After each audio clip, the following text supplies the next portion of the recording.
F1 Rwanda, F1 Rwanda mumeze mute? Mumeze fresh?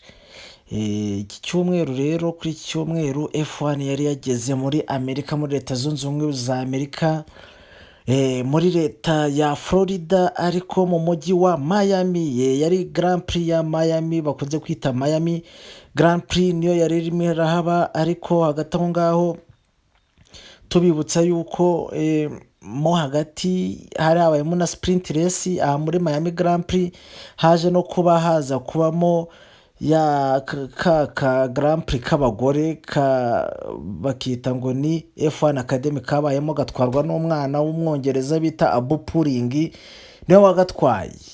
Hagati aho rero muri Amerika murabizi ni waba wa star, iyo bageze aba ari abasitari bageze gusa. Hano hari ba David Beckham barahari, ba Jordan nawe urabona ko yari yamanutse, bifotoranyije na Lewis Hamilton nyine nk'uko bisanzwe. Uyu ababirabura kenshi aba ari inshuti za Lewis Hamilton. Usibye abo ngabo rero hari n'uyu mwe Espanyol ukina tennis, bamwita uyu ni Roger Federer, ubwo ni Umupolandi ukina tennis, ni Roger Federer, muramuzi, ni kabuhariwe kuva kera. Havuyeho uwo nguwo hari uyu munyamerika twese dutinya cyane, Tom Cruise, muramuzi mu mafilime Top Gun, yamenyekanye mu ruhererekane rw'amafilime bitaga Mission Impossible cyangwa se Mission Impossible. Uyu nguyu ni n'umushuti wa Lewis Hamilton, bari bagiye gukinana filime birapfa. Hanyuma hari bano bakobwa babiri b'impanga, aba nabo bari baje kwirebera Formula 1, n'uwo bita Venus Williams na Serena Williams. Abantu bareba amatenisi barabazi, muri za 2005 gutyo kuzamuka bari abantu bakomeye cyane muri tennis, ariko ubu ngubu bararitarinze, nabo bari baje kwirebera Formula 1 yageze Miami. Vin Diesel aka Torero niko bamwita uyu nguyu. Ubundi Vin Diesel uyu muramuzi, ni umusitari wakinnye za Fast and Furious, ibintu byinshi bya Triple X.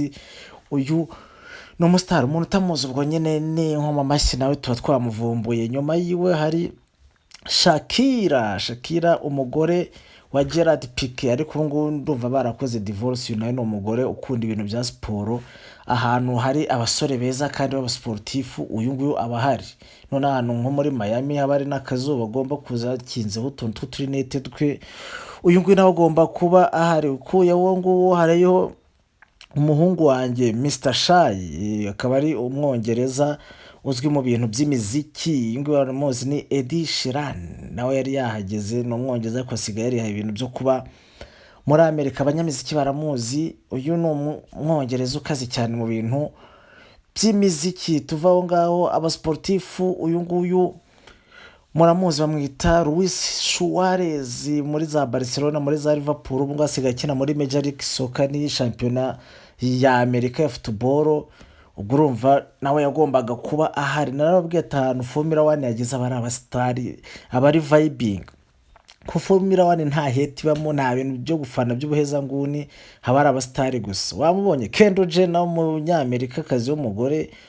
Hanyuma na Tommy Hilfiger, uyu ni mu boss uko nyiri brand bita Tommy Hilfiger. Uyu nawe yitwa Tony Hilfiger, ko nakasaza kari hano ku ruhande mo hagati harimo umugore wa Toto Wolff, bamwita Suzy Wolff. Ndumva Suzy Wolff abantu musanzwe mukurikirana iyi YouTube channel naramubabwiyeho. Hanyuma rero ni ibyo ngibyo by'abasitari bari bahari, ariko akandi gashya kabonetse nuko abashoferi ba Ferrari hano muri Miami, dore nuko bari biyambariye. Ubundi Ferrari isanzwe izwi ko ari ibintu by'umutuku, bambara imituku irimo n'akantu k'agahondo gakeya, ariko ubu bwo noneho baje biyambariye ibisarubeti by'ubururu. N'imodoka yabo twari tuzi ko bari buze bayiteye ubururu bwerurutse, ariko imodoka yabo yari irimo utuntu tw'ubururu bwerurutse duke, ariko ibara n'ubundi ryari ryiganjemo ryari umutuku, niryo ryari ryinshi, ariko bashyiramo n'ako karuru kerurutse. Hanyuma rero twigire muri Grand Prix nyirizina. Iyi yari Grand Prix yagombaga kubera aho bita Miami. Ikaba uyu muhanda wabo ufite ibirometero 5.41. Ubwo rero bisobanura ko bawuzenguruka inshuro zirenga 57, bawuzenguruka inshuro 57 kugira ngo ibirometero 300 bigeremo. Nuko nguko umuhanda wari umeze rero, wabereyemo sprint race. Hanyuma uza no kuberamo Grand Prix kuri iki cyumweru. Sprint race Max Verstappen yaje kwitwara, ariko noneho muri Grand Prix nyirizina yo ku cyumweru habaye agashya, twese twifata ku munwa. Turavuga tuti noneho game changing kabisa. Umwana w'umwongereza utwara ikipe ya McLaren umaze imyaka 6 mo hano yihiringa, twese dusanzwe tubizi ko ari umuhanga, Lando Norris. Turabizi ariko tukaba McLaren imaze imyaka myinshi ikora imodoka mbi. Uyu mwaka yagerageje gukora akamodoka kabisa kegera za Red Bull. Uyu mwana rero kera kabaye ngo amaze amaresi 110 aresingamo hano, ariko mve ngo uyu munsi nibwo yabonye Grand Prix ya mbere kabisa. Twabishakaga twese, uyu niwe mwana wa mbere uzi gufungura champagne. Iyo ari kuri podium ubuzi ko ari ibirori. Agize gutya rero aba acomoyemo Grand Prix ya Miami. Nyuma yaho Max Verstappen wagombaga kuyitwara, ko Max Verstappen izi Grand Prix zose abarize n'ubugomba kuzitwara, twarabivuganye. Uyu rero Max Verstappen yagize gutya akata nabi abagonze ikona, agonze ikona bituma asubira kujya guhindura amapine muri vestiaire. Agarutse asanga akana kaciyeho ko kagiye guhindura amapine, n'ubundi bagiye muri pose ko hajemo safetika ibategeka guhindura amapine. Birangira Lando Norris yitwariye Grand Prix kabisa. Iyi ni nka kado yahawe na Max Verstappen, kuko Max Verstappen azaza uwa kabiri. Ku mwanya wa gatatu hariho Monegasque, umuturage muri Monaco bita Charles Leclerc utwarira Ferrari. Nuko rero Grand Prix ya Miami yagenze, ariko muri iki cyumweru habaye amakuru menshi cyane. Amakuru ya mbere ni nk'uyu. Sa amakuru muri iki cyumweru twibukaga ubuzima bw'umurejanderi ukomeye, bamwe bashobora gufata nka nimero ya mbere cyangwa se nunamufata yuko afatwa nka greatest of all time. Uyu nguyu bamwita Ayrton Senna, yari umubrezilie watwaye kuva muri za 80 kugeza muri 94 nibwo yaje gukora impanuka ikomeye cyane, bimuviramo muri Monaco, bimuviramo kuba yajyanwa mu bitaro, ko n'undi iby'ubusa birangira yitabye Imana azize iyo mpanuka. Ibi rero ni umugabo maze imyaka 30 apfuye. Ejo bundi kwa gatatu ku itariki 20 na zingahera, ku itariki ya mbere z'ukwa gatatu nibwo twari twizaga imyaka 30 amaze atuvuyemo, ariko akaba ari umugabo wasize ibigo byinshi cyane. Iyi ngiyi ni nka stati bamwubakiye muri Brazil, ariko no muri Amerika rero stati no mu Bwongereza. Uyu nguyu afite yitabye Imana afite championship, world championship enye. Mu bihe bitari byoroshye kera habagaho abashoferi bakomeye n'amamodoka yose bagaramwe pana nk'ibi yatwaranaga na kabuhariwe Michael Schumacher, ariko n'abongereza benshi bari bakomeye, ariko agerageza gukuramo championship enye, afatwa nk'umuntu urenze cyane. Hanyuma rero akaba yarasize udukode tugiye tunyuranye. Akangaka murakazi, uriya mu Nyespanye ukunda kugakoresha Fernando Alonso avuga ati kuwa kabiri, bivuze yuko ubuhagarara abantu bose batsinzwe. Kuwa kabiri ntukishime ngo agiye kuri podium, ubuhagarara abantu bose batsinzwe. Hanyuma akaba iyi ngiyi nayo ni kote yasize umuntu wari umaze iminsi agakoresha, ni Lewis Hamilton niwe wakazanye muri 2021, ariko bagira ngo ni akarongo ahimbye, ariko ni uyu ni wari warakazanye ngo we start to see our true personalities when we go through difficult moments. Tinyine tumenya abo turimo neza iyo ugeze mu bihe bikomeye. Ngo ahangaha kandi nibwo tuba abantu bakomeye cyane. This is when we get stronger. Nyuma yaho rero this is breaking news kabisa, ariko ikaba na sad news. Izi ni sad news kuko uyu mugabo bamwita Adrian Newey, uyu ni umwongereza, akaba ariko ari chief technician wanuza wa Red Bull, akaba ari nawe ushinzwe gukora design y'imodoka Red Bull itwara guhera 2006.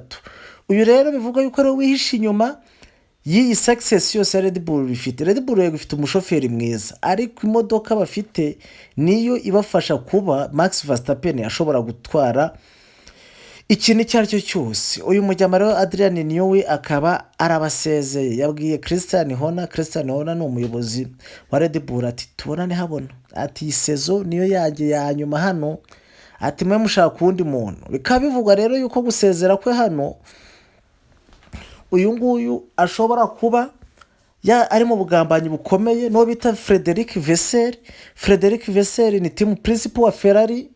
Nyuma y'uko asinyishije Lewis Hamilton, tukibaza ibibaye tukuvuga ati Lewis Hamilton avuye muri Mercedes gute? Mbese niyo wava muri Mercedes wajya muri Ferrari? Ko Ferrari nayo tuba tubona bigoye, ifite imodoka iri hasi. Ariko yari afite umugambi, buriya yaragiye aramwicaza aramuga ati nzakuzana umuntu uzakora imodoka ya mbere. Umuntu wakora imodoka ya mbere nta wundi ni uyu nguyu wenyine muri Formula 1. Uyu musaza niwe muntu wenyine kabisa ushobora gukora imodoka ukabuze ko ugomba gutwara World Championship. Uyu nta wundi ni Adrian Newey ku myaka ya 65. Uyu nguyu afite imyaka 65. Kugira ngo rero wumve ukuntu uyu Adrian Newey ari umuntu wakasamutwe, reka nkwereke nka reaction abantu baba bagiye bagira nyuma yaho bavumburiye aya makuru yuko agiye gutandukana na Red Bull. Iyi season nirangira Red Bull iri mu marira kabisa, iri mu marira, ubu nayo igiye guciririka imere nk'aya makipe yandi twari twarasuzuguye. Hanyuma rero uyu ni Craig Slater, uyu nawe no mwanaliste wa Sky. Aka ni statement yavuze ati if you were to give most team principals the option of having Lewis Hamilton and Max Verstappen as their driver pairing or Adrian Newey as chief designer, I think the majority of team bosses would pick Adrian Newey as chief designer. He's that good. Ati abantu batumva icyongereza ati uhaye abayobozi benshi amakipe kuva ati Max Verstappen na Lewis Hamilton mama bafite mu ikipe yayo cyangwa se ukabayitisha amati abo nimwe mu bafite mushake izindi z'abashoferi atari ko tubahe Adrian Newey uri kumva mu ikipe yanyu nka chief designer. Ati mwahitamo iki? Abenshi muri bo bakwihitiramo Adrian Newey. Ati mwabyumvisha ukuntu ari kuri urwo rugero.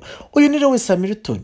Ati yaba hari bamuwaje ati se ko bivuga ko ari igihe uzasanga Adrian Newey muri Ferrari. Ati simbizi, atari ko niba ari abantu nakwifuza gukorana nawe. Banditse bamaye nk'iliste ngo nandike. Uwo ngo ni wabanziriza liste y'abantu bari bose nakwifuza gukorana nawe. Urumva rero icyubahiro Adrian Newey abantu bose bamuha muri Formula 1 ni icyubahiro cyo ku rwego rwo hejuru. Uyu nguyu ni umusaza wakanze abantu bose. Hanyuma birangiye babaje Max atase wowe kubona Adrian Newey agiye bikaba bivugwa yuko wenda hari abantu rero barama amafaranga menshi, wowe bimeze bite? Ati ngewe kuba ndi hano si ikibazo cy'amafaranga, as long as ngiye nifite ikipe irenze, ati ngiye byo ngibyo ntacyo bintwaye. Ariko turabizi kugira ikipe irenze ni Adrian Newey. Uyu rero nawe ubwo ngubwo twamaze kubona ibye, ubwo ubutaha ashobora kuzisanga muri ya myanya ya Lance Stroll y'8 n'9 mu gihe bazaba bamuzaniye umudesigner w'isurubu. Nuko nguko rero bigiye bimeze muri Formula 1 nayo makuru agiye abaha.